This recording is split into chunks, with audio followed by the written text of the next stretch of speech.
As soon as I read the script and I opened the page and it said England 1348 and said the plague, I pretty much wanted to do it. Okay, here we go. Stand by, The period alone, I thought I've never seen a film that's dealt with horror or violence or any of this kind of stuff done in a period film. The story of Black Death is about Osmond, a young monk who is torn between his absolute love for God and his love for a girl he grew up with called Avril. It's set during the Black Death, a plague that killed 50% of the population of Europe. It's got this kind of road movie quality. They're riding up the river to see Colonel Kurtz. As they ride up the river, the world gets more and more twisted and dark. It's got Western undertones as well. They have to ride off and kill this Indian chief. It's like a guys on a mission movie, effectively. It's a guys on a mission movie set in medieval England. We journey into hell, but God travels with us.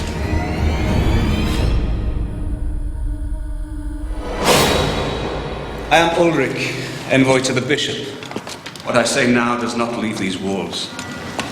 I love Sean. I've always thought that Sean's just one of my favourite actors in England, really. The chance to work with Sean was a big thing for me, and I kind of felt that I'd get on with him. I don't know why. He's got that way, that because of who he is and because he's kind of like a nice kind of guy from a working class background. I think people in England all think that Sean's just going to be Sean, and the thing is, he's just a lovely guy. Where am I? Just doing his beard. I mean, he's Sean Bean. He's one of the coolest guys on the planet. He doesn't even have to try. He comes on set and he is Ulrich rather than Sean Bean. You know, he brings that onto set with him and it makes everyone lift their game. 1 minute I'm in my trailer, just kind of putting my costume on for the first time. The next minute I'm on the back of a horse, riding towards a medieval monastery behind Sean Bean. That first shot just felt very surreal. The man is not only a legend and kind and brilliantly intuitive and as an actor, but also seeing him on a horse. I've never seen someone who's more built to sit on a horse. You see Sean coming towards you on a horse, you're like, wow, that's a movie star. Where we're bringing our stuff. We're bringing our Yeah. Should we have? You should have some stuff. You should have your breastplate, yeah. She's got his stuff. Yeah. Got my dead body. He needs some care. He's got his stuff. Yeah. Where's mine? So unassuming. You sort of want to give him a cuddle and go, oh, you're all right, aren't you, mate? You're all right. He's just lovely. I think when I said you did well, I should be kind. Yeah, that's probably the end of it, really. That's beautiful. Chris Smith has been a treat and completely unique to work for. Some are walking towards me and some are not. So my just natural reaction is, right, here we go. That's fine. This is, okay, good. Fine to do that. And we go with it. Yeah, it's fine. He's very good at trusting an actor's instinct, but ultimately he trusts his own. You don't come across that very often. See, that's enough. Already, that's already a great look you're doing there. He's fantastic with actors. He's got extraordinary energy. It just fires everybody up, including cast and crew. I love that. And you have a good time. I mean, you actually have a good time, which isn't always the case on film. He loves it. He loves what he does.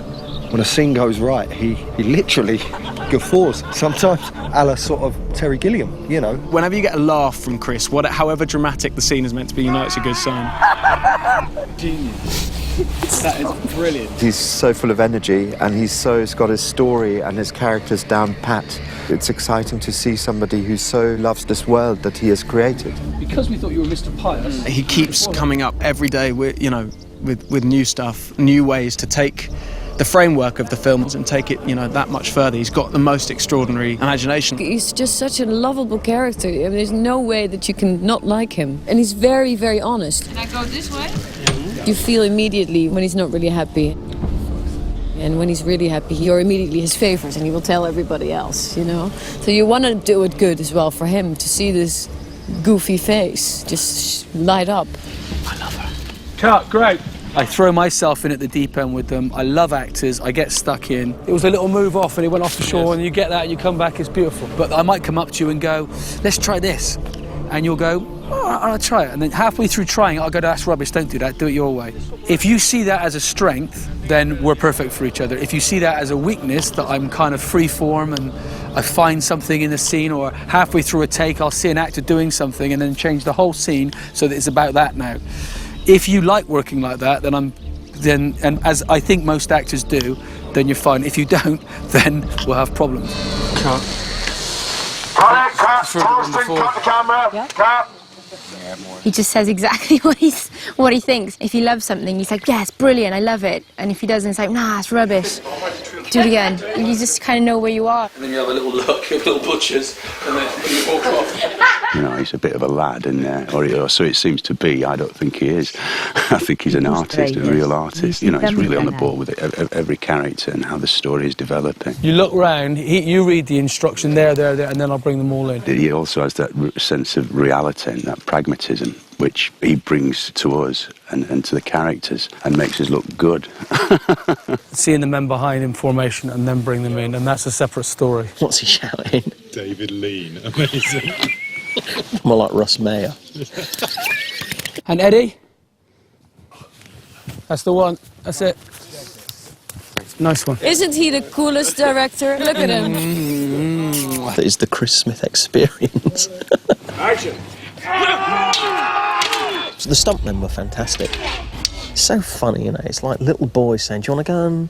Those nice German boys will be out on the field and they've got some plastic swords and stuff. If you want to go and fight with them, it will be brilliant. You know, it's what it feels like, just going out, yeah, let's go do that.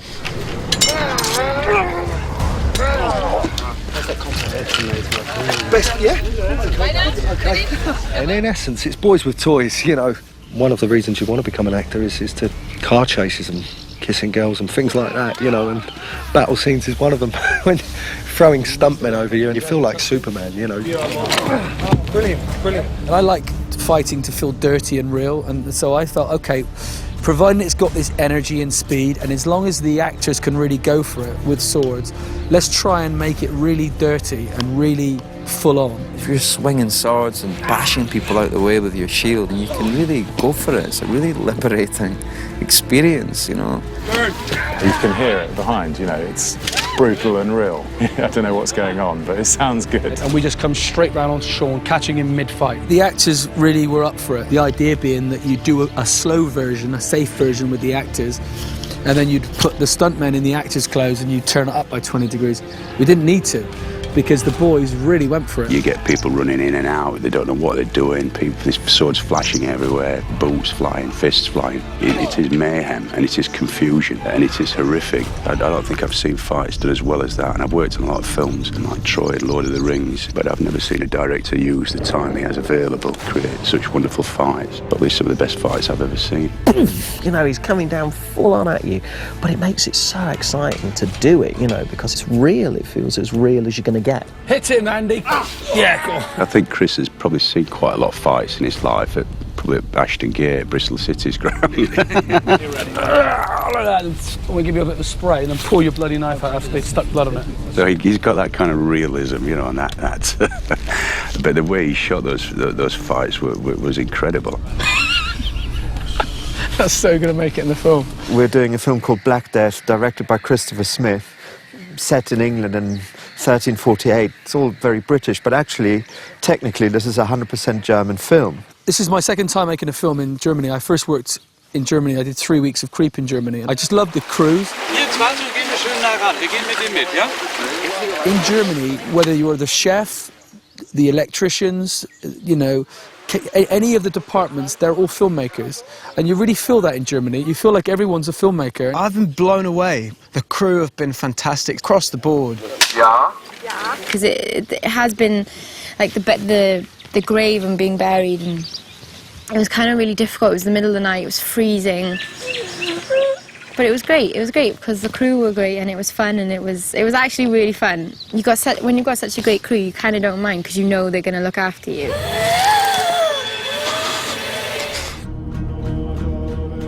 The locations we found are so brilliant that you know it doesn't feel like we did it in England, but it does feel like England.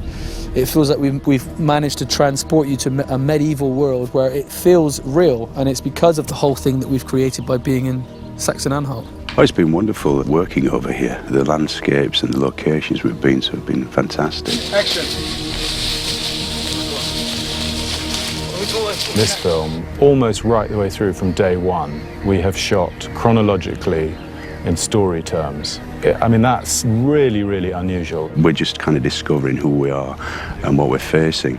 It's very excited to discover that day by day, get to a location and we figure it out, and it's very spontaneous. I don't think I've ever been on a set where there was so much talent and so little ego. Unbelievable, like really wonderful human beings. That's been great with the guys, with all of us, and some of us have been killed off now, but...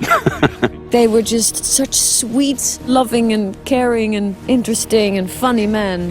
Who's next? The characters were so powerful, and the story was so powerful and uncompromising.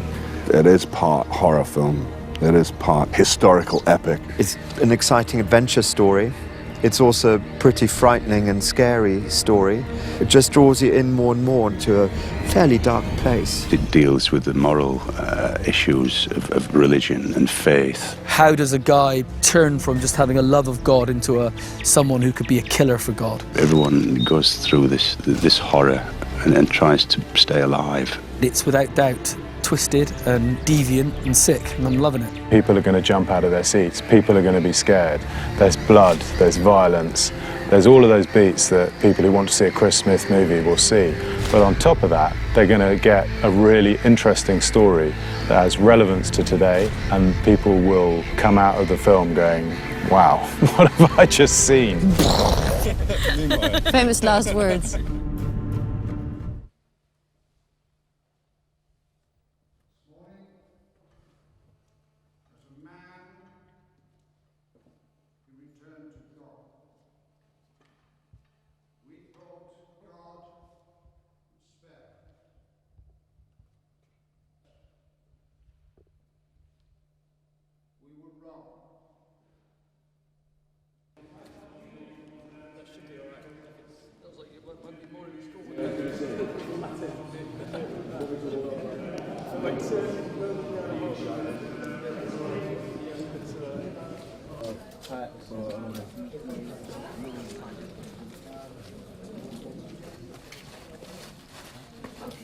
And set. Background action. Und los! Action. Action.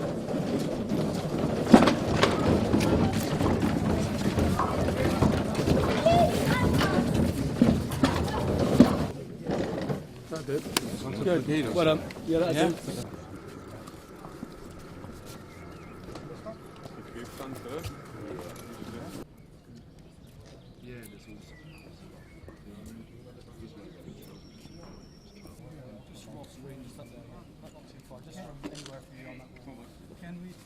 Tus trailers, visita mi canal.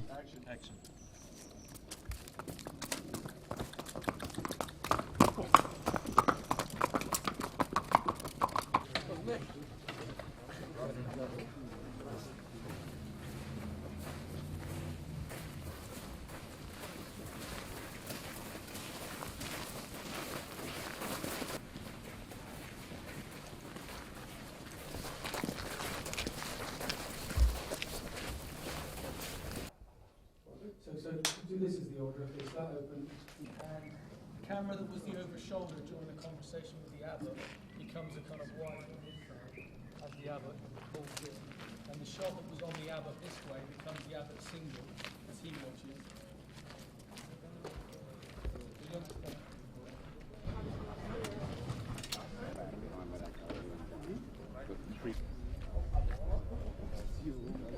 We look at each other back and forth again. You and the abbot have a little look. Oh, yeah. Really? Not at this stage, but I kind of a look at each other as if just an exchange of glance. So Eddie's walking in. Eddie's walking by from here. Does Eddie know when he's coming in? Okay. Perfect.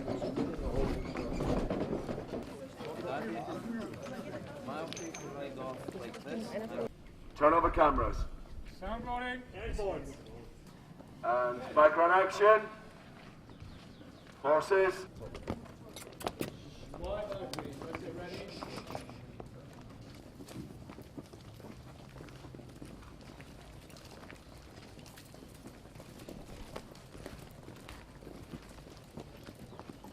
Cada, how's that? Beautiful. Let's just do a pick-up of the thing. That's great. Pick up on what thing? Just the conversation. Right, so they're already in. Yeah. The horses are there. Right. Great.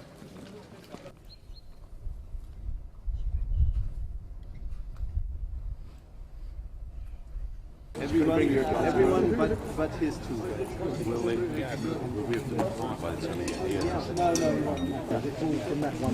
We've got some jumping down from there. Yeah, we've got guys coming from here and from here. You know that as I'm walking Yeah, out. they're everywhere. Yeah. One up there, yeah, there's something there. Yeah. One over there.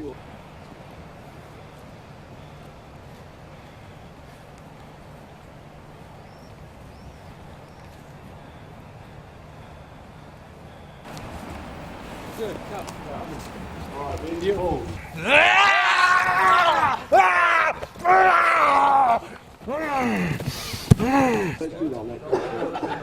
Without a cigarette, it's a good idea.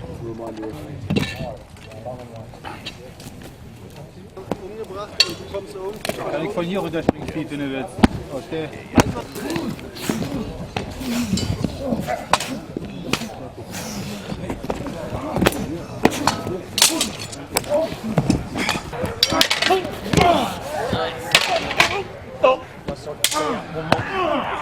Sorry. Then you'll be in, and then as well as these sort of sections, we're going to be kind of getting in like that. Well, that's the head chop, you see, so I have to be in more detail than that. Mark it. That's it. Action!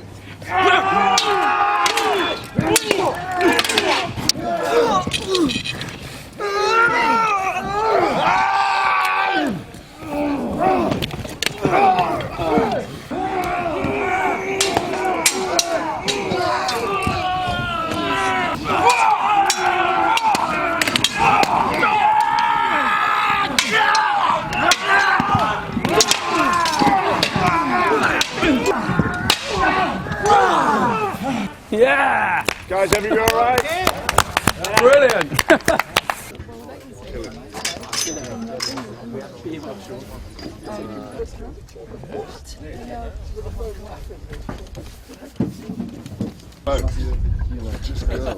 Just go. And then they're Amazons. Get this guy, me.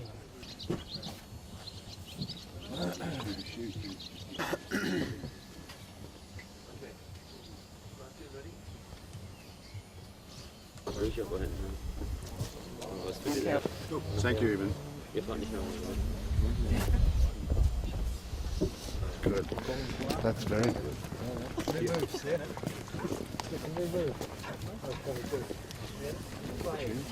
Steady band back with him in a kind of that sort of size. Okay.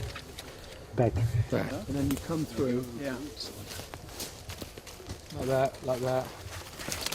And then slowly, you can go nice and slow. slowly, yeah. And then I stop here, Just see and girls. I just see those girls, and it's beautiful, and it's mesmeric and weird. And Eddie? That's the one. That's it. Nice one.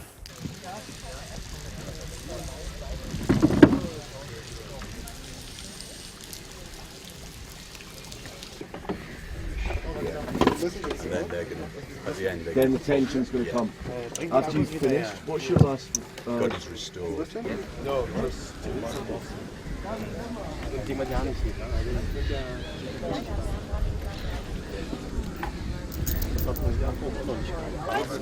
Wir sind dran. On the... Wait a second. Avril is with God and so am I. And again, say it line again. Avril is with God and so am I.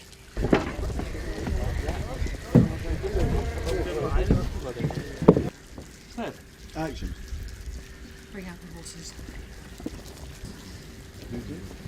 Yeah, man. Yeah. I like it. Yeah, that's good.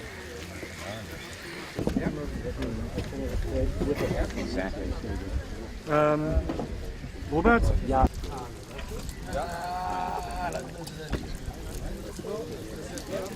Sebastian.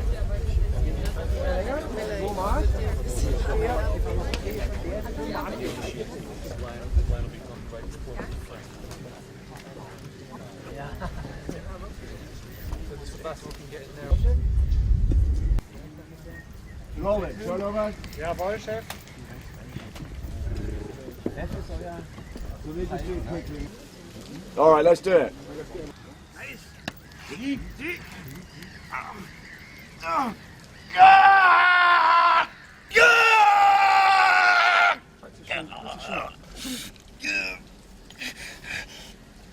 y tus trailers, visita mi canal.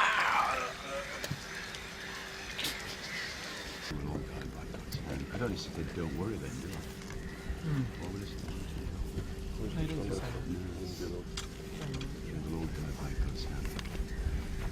He gives you a little look, and then you go like that to everybody. I think these are going to have to be a bit like that anyway, I think. Do you want me just to stay here for that? I mean, once I do that, I'll sort of back away a bit, but maybe just stay Have a little smile at him, or something like that, and then lay back and do your thing. Have a little moment when he sees it. And you look when he rips my shirt yeah. off, I just... Action!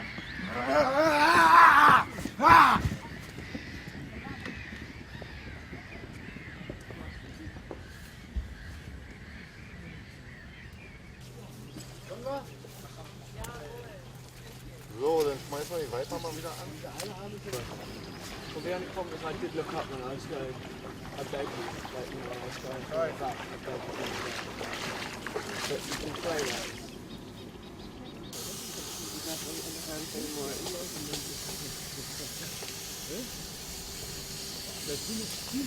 Philipp, okay?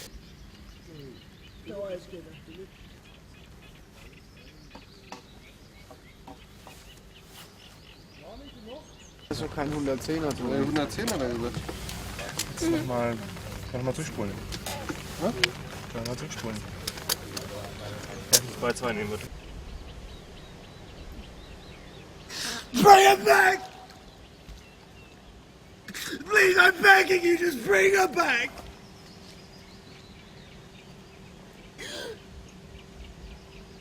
No, I can't. Pray to your God. That's good. Cut, great.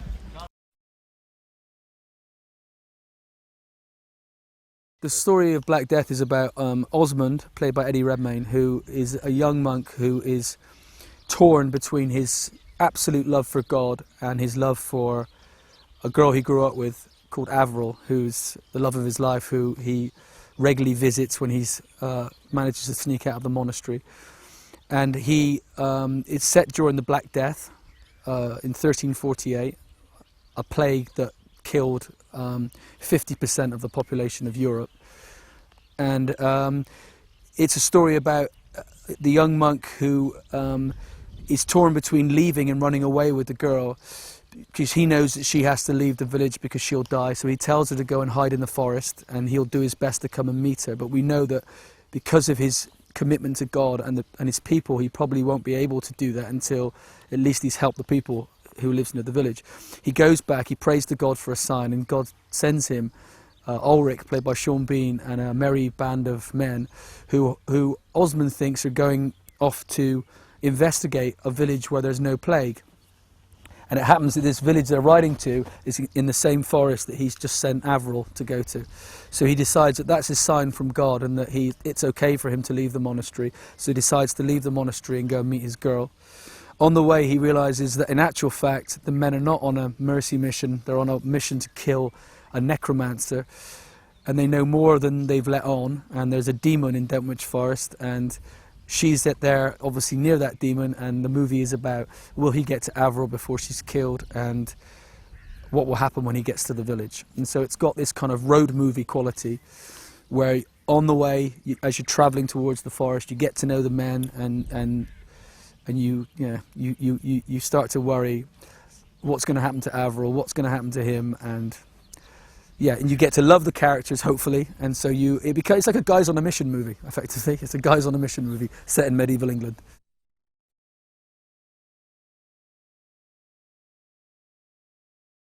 Working with Sean Bean Sean's without doubt the biggest actor I've worked with in the sense of profile. Sean Bean's such a star that I said to my mum, Sean Bean's in the film, and my mum knew who he was. Sean Bean! Everyone's like, because he's done so much film work and he's done a lot of TV work as well. He's kind of one of the most famous people in England in a way. Yeah, everybody knows who he is, and they all know Sean Bean. And so, but I've only known him from his film work. I've never watched Sharp. I've never watched really his TV stuff. I saw him in Red Riding recently, and he was just amazing in it. And so it's a. But how I like to think I don't have an ego, and I don't walk around being the movie director who, you know, has his people around him and doesn't let anyone look at the monitor, and is very protective of himself. What I love about Sean is he's a massive star, but he's absolutely not like that. He's not someone that has this huge ego. He just loves the work. He loves to do good work, and he wants to make sure that we're doing good work. And I guess one of the main things with Sean is that he'll always do a good take, pretty much. It will always work. But the problem is that you have to always try with him and get more, because he'll do something that is perfectly good, and you'll go, right, okay. So what we did from day one was we'd always try and find that little extra something, because to give it that bit more. And Sean immediately responded to that, because I think for an actor the fear would be is that you come on set, the director thinks you're really good, and so he doesn't direct you because he thinks, well, that works. And obviously if you're an actor and you think about it, and you do something that you think's all right, it was really easy, you deliver a line and the director goes, that was brilliant, and you go, was it? Do you think that was brilliant? I could do better than that. You have to find this trust with an actor to make them know that you're hunting for that. And me and Sean just got on like a house on fire straight away. And I remember he did this big scene where he's telling the story about, you know, I am Ulrich of Wolverhampton, we need a guide, that whole scene about that. And his first take was great. And then I sort of looked at it and I went, and Sean looked at me and goes, do you think it's a bit slow? I try to do his bad Sean impression. So I try one a bit quicker. I think I try one a bit quicker.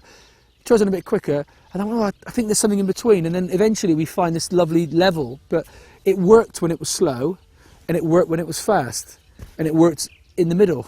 And it's kind of, that's the problem with actors that are really good, is that they can just make everything work. So you have to kind of always dig for what should the character be doing and all of that. So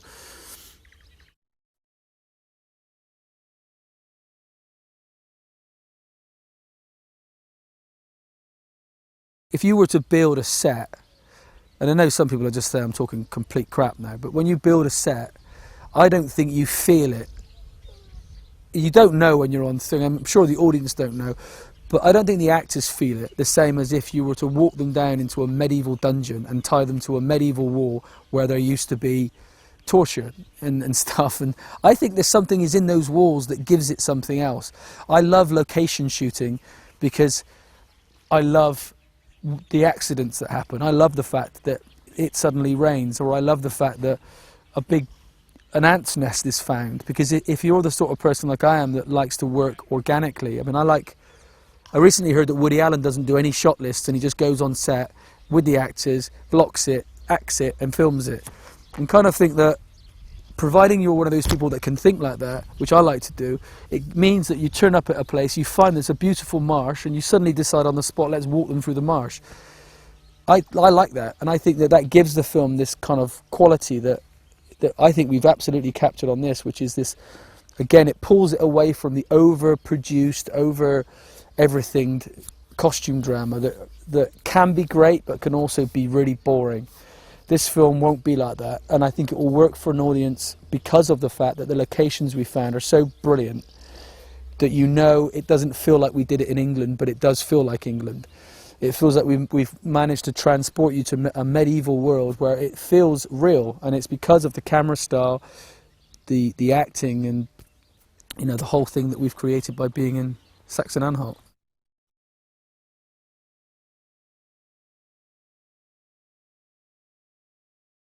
What I'm trying to look at is, if there's religious fanaticism, it's across the board. Sean Bean's character is a religious fanatic. That's his character. He believes in the absolute truth of God, the Word of God, and the need to enforce the Word of God by the sword. That's what he believes. Osmond is a modern Christian who believes that it's okay, you know, to love a woman, providing you love God and you're spreading the Word of God in a good way by being a Christian in the true sense, which is someone that will give and help others before themselves. Why can't he also be in love? And realistically, that's probably not how a character would think in that time, but I felt it was important that we gave someone a kind of an insight into it. He's got his own version of Christianity. And if you give him that modern sense of it, how then do you corrupt him? Because if a character is to have a good journey and you start the character off lovable, you can't just make him more lovable. So I said, well, why don't we do something with this guy where we turn him because of the actions, into this, you know, effectively into this kind of fundamentalist guy who has lost the Christian side, the true Christian side of his beliefs, and has just become, like Ulrich, a killing machine for Christianity.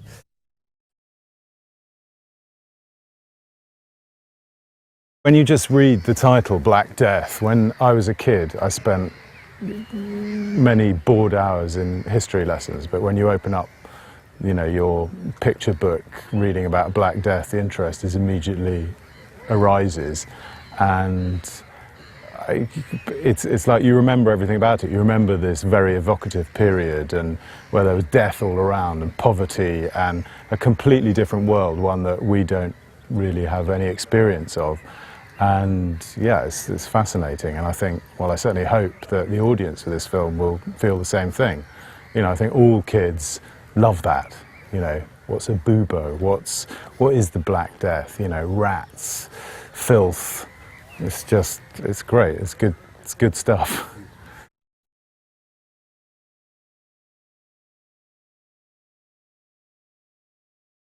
He's a force of nature. I think when I first met him, I had no idea what I was letting myself in for. You know, I thought, yeah, he's a lovely bloke. This is going to be fun. It's going to be a laugh, because he's a really, really nice guy. And he makes everyone laugh. He makes you feel comfortable. He's got a natural way about him with people, which is why I think actors adore him. You know, he just, you know, he's a guy you want to go and have a pint with in the pub and chat. But on top of that, you know, this is his 4th film. He's a good director. And, you know, he has an incredible knowledge of cinema, which comes across. You know, he's never lacks a reference for any scene. You know, he's always saying, well, you know, whether it's Apocalypse Now or whether it's an Eisenstein movie, you know, he knows the films, and that helps everyone, you know, understand what he's trying to get across.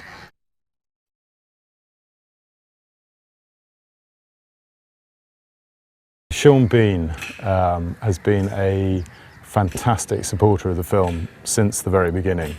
He's been attached for a number of years. You know, like all films, it takes a while to get off the ground, and he's been with it since the very beginning, and that's been fantastic for the film, because you've always known that you have a star around whom you can build the finance and around whom you can build a great cast. And I mean, from my mind, he was born to play the role of Ulrich. You know, he just inhabits it like it was totally natural to him. He's a hard man, and he looks fantastic on screen. And I don't know, yeah, he was born to play the part. We're lucky to have him. It's been just great working with him. The other cast all love working with him. It always, you know, brings something to a film when, you know, when you're in the casting process and you know that there's someone there who's rock solid, and then you build the cast around that person. It makes it much easier than grabbing around thinking, well, who could play this? Maybe it should be this person, maybe it should be that person. We had the luxury and the privilege that we had Sean there right from the very beginning. And it's true, you know, each cast member as they came on, it was like, I can't wait to work with Sean. You know, he's a kind of boy's own hero in England. You know, everybody loves him. So it's great.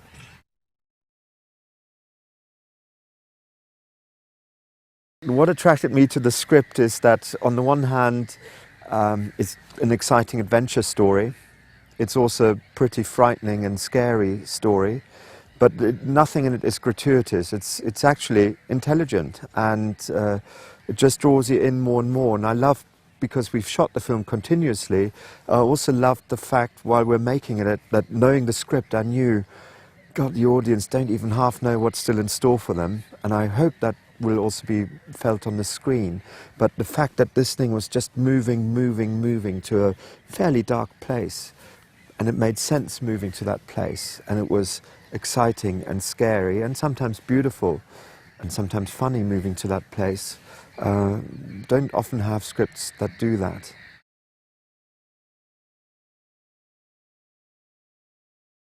It's fun working with Chris, because he's so full of energy, and he's got his story and his characters down pat, that even when there every now and again might be a moment where you think, hang on, the shooting is coming to an end, but we still have this and that to do. It immediately falls into place again that he's the one who's pulling this crew and who's pulling this shoot with him by his sheer energy and also his vision for the story that he's telling. So it's kind of, you know, this is auteur filmmaking. We trust him, I trust him, and I love what I'm seeing and I love to see him working because it's exciting. Even when there are technical and logistical challenges to be made, it's exciting to see somebody who so loves his characters and so loves this world that he has created. So this really is the world of Chris Smith film, and I'm happy to be part of it.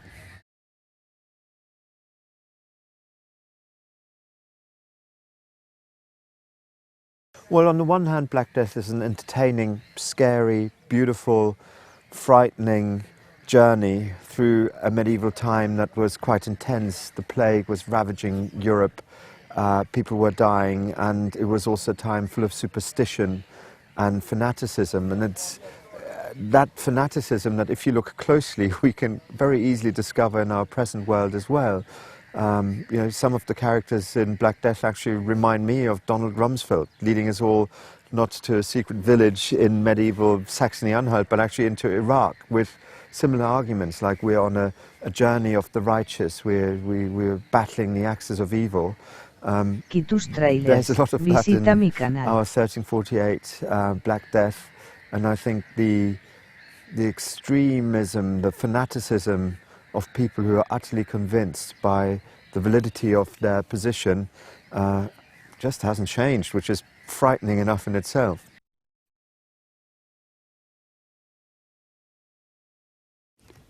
Well, I've always been interested in that period of time, the Black Death. I mean, at school it was something that was always, I think with most kids, would be quite fascinated and interested in that period of time. The fact that it's quite macabre, quite gory, and quite scary in a way. You know, the fact that millions upon millions of people in Europe were wiped out because of it. And the sort of, the symptoms of it were quite horrendous. And the graphic, the pictures that you would see in history books. I mean, it was always something that you would turn to in a history book that would be of interest, almost like a small horror film within a history book. And then you wouldn't be really interested in the you know, like the corn laws or people weaving baskets and medieval villages. But the Black Death was always something that one zoned in on. It was this kind of very dark, macabre interest in that subject, and which I think still holds today. And certainly for me, I'm very interested in that period of time and how people were governed by religion and the great faith that was attached to religion at the time, and then the power that was attached to religion. And then when this terrible catastrophe came along, how that affected the power and the influence of religion for many years to come following the Black Death.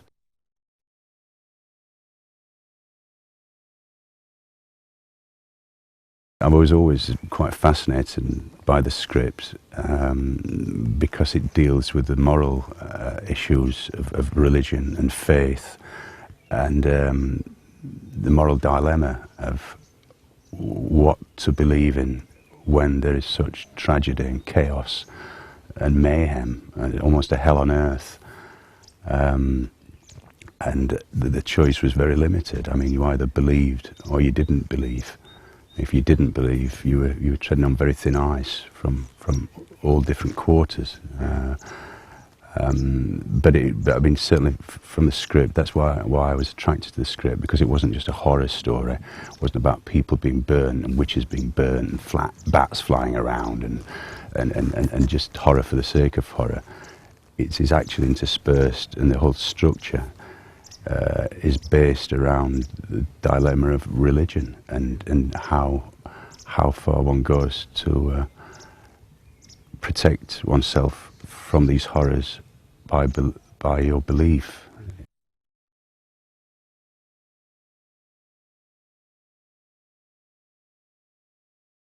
The fight scenes are always good. I mean, these were particularly enjoyable because they were so realistic. I think Chris has probably seen quite a lot of fights in his life, probably at Ashton Gate, Bristol City's ground. So he's got that kind of realism, you know, and that. But the way he shot those fights was incredible, I thought, you know, because many films that I've worked on, you know, there's a set fight, a battle. You pick out moments there, then you shoot this bit where he actually got everybody as in a real scrap, in a real skirmish. You get people running in and out, they don't know what they're doing, there's swords flashing everywhere, boots flying, fists flying. And I think that, you know, what he achieved there was fantastic. It is mayhem and it is confusion. And it is horrific and really hits home the way he filmed those fights. I don't think I've seen fights done as well as that. And I've worked on a lot of films like Troy and Lord of the Rings, and they were good fights, good battles. But I've never seen a director use the time he has available and the people he has available to create such wonderful fights. Probably some of the best fights I've ever seen.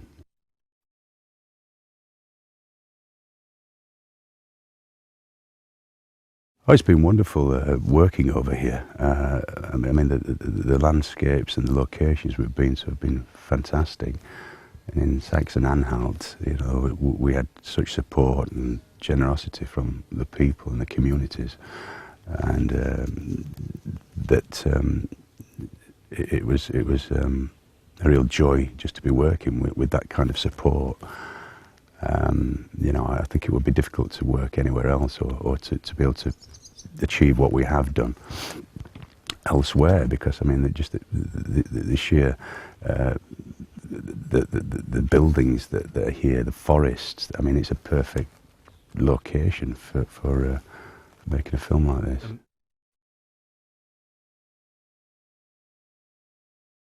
Oh, when I heard that title, I thought, yeah, that's my film. It was the script in the beginning was quite weird in a way. There was something in it, but I couldn't really get what it was. And then it's, you know, you meet Chris and Phil, the producer, one of the producers, and they completely convinced me that they were going to make something really special out of it. And because I was a little bit afraid in the beginning that it would become sort of a fantasy, like Lord of the Rings kind of, you know, there's nothing wrong with that, but that's not really what I was looking for so much. And they said, we're going to make it really realistic. We want to show what it was, you know, what these times were like. And Chris is just such a creative spirit and such a wonderful. I mean, I almost fell in love with him, like in a you know, in a good way, in a healthy way. Yeah, he's such a smart. His brain just goes like this, and you want to follow it because it's really interesting what he has to say and what he thinks.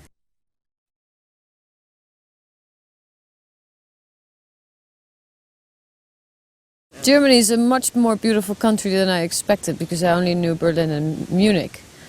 And this is already the fourth time that I'm shooting in Germany.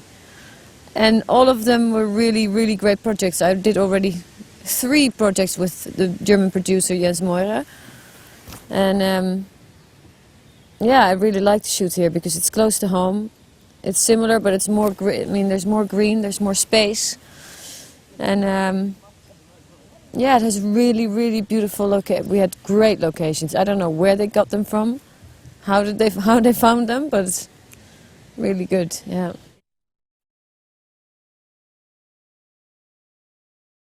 I found the era extraordinary. Like the plague is something that, as Brits, we sort of read about and flit over in sort of history classes, but how insane it was, and how massive a proportion of the population was sort of just taken away within moments, within a matter of months, was insane, really.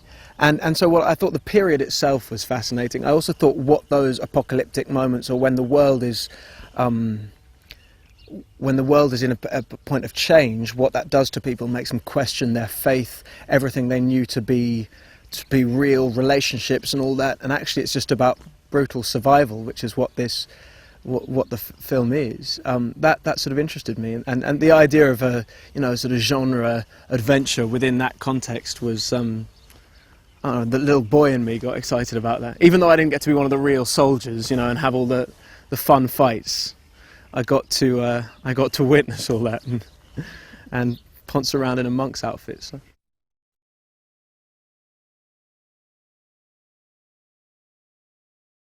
I really like Chris. I think Chris Smith is a mini genius, and working with him, I've never worked in this way, which is that the script is used as the framework, and Dario has done an amazing job with creating this within the context of this world, creating such a sort of a powerful story. But Chris, will take each scene every day. It changes, and we're working on stuff and finding stuff and elaborating stuff, and that's what's been the thrill for me, because it's certainly working with him and discovering how he works and making this character hopefully more than he was initially on the page.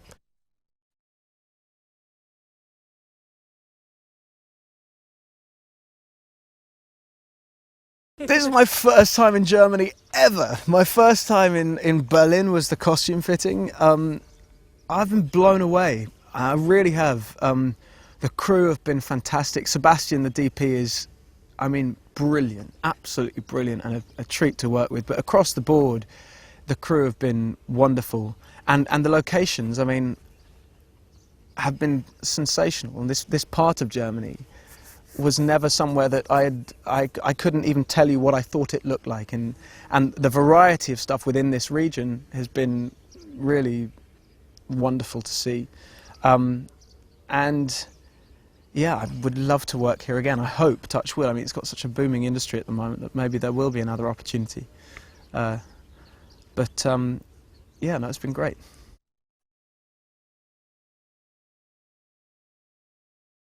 Sean Bean. He's Sean Bean. He's one of the coolest guys on the planet. He doesn't even have to try. I know Eddie especially finds it really upsetting.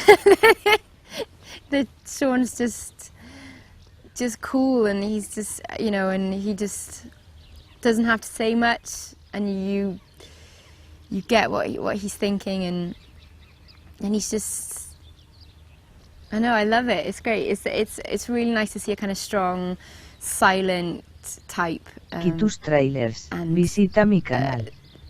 I don't know. He's just great.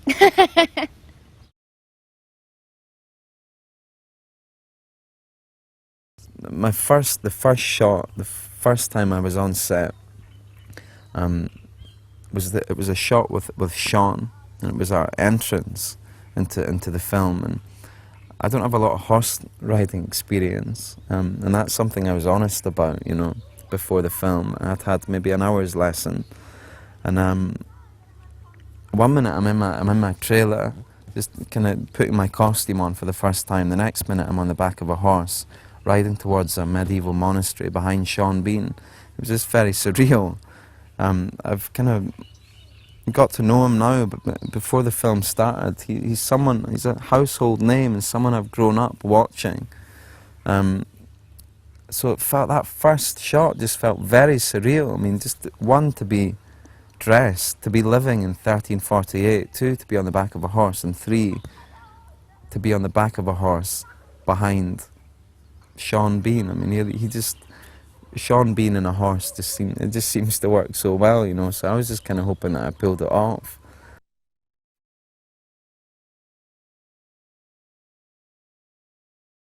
It was good. We didn't have a great deal of time with the stunt guys beforehand.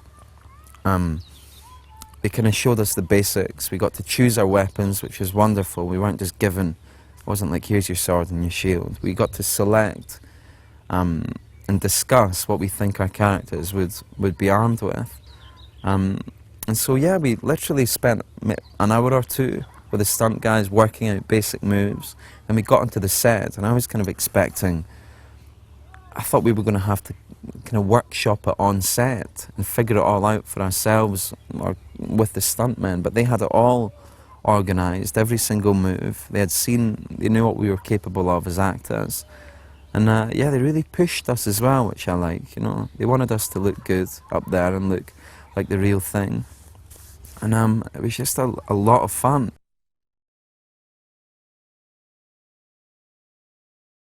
Well, I said yes to Black Death for the joy of working with Chris again, for all his chaos and brilliance that is the Chris Smith experience. And I remember watching the extras on Creep.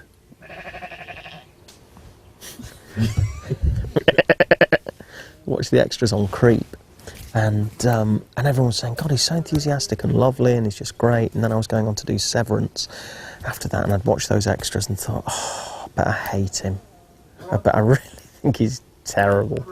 But it's so unique, his sort of enthusiasm is so incredibly infectious. So the idea of doing that and spending another 3 months with Chris, as well as getting to hack people up with a big weapon, was too good a chance to miss out on.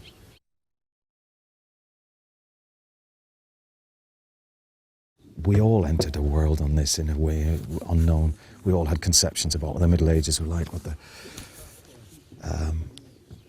but we get on very well, and we've had great fun. Like the battle scene where we fought the savages. To some extent, you're a kid, you know. That's what you did in a playground. You know, you pretended you had a sword and a shield. This is a bit more real, but it's still a film. But we had a great time choreographing that, tailoring each fight to each character's trait, each character,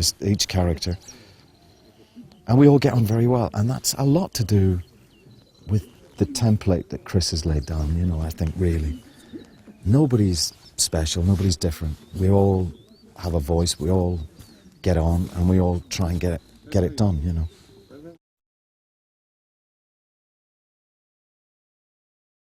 He's a joy to work with, and I don't think there's anyone that I've met who deserves to be making films more than Chris Smith. You know, he loves it. He loves what he does. When a scene goes right, he literally giggles. He guffaws sometimes, a la sort of Terry Gilliam. You know, people talk of Terry Gilliam quite rightly as a unique sort of spirit, and you know, Chris has got the same thing. You know, I worked with Terry recently, and he just loves it when a scene goes right, and when a scene goes wrong, we just go again. You know, he doesn't sort of lose it or become angst-ridden or anything like that. We just go again. Chris, I think, is a very special director, and I think he's very unusual. He shouldn't be, but he is, and that he's fantastic with actors, incredibly supportive. He's got extraordinary energy, but it doesn't feed into any kind of neurosis. It just fires everybody up, including cast and crew. I mean, everybody. You know, all that always comes from the top, you know, on the set, and you always feel as though everybody's pulling together, you know, and you have a good time. I mean, you actually have a good time, which isn't always the case on films. And Chris, I trust him, and I would work with him, as I kind of did, to a certain extent on this, because we knew day by day that the script was changing. I mean, initially he wouldn't send me the script. When he first asked me, he wouldn't say, no, it's not ready yet. So, okay. So I would work with him blind, really.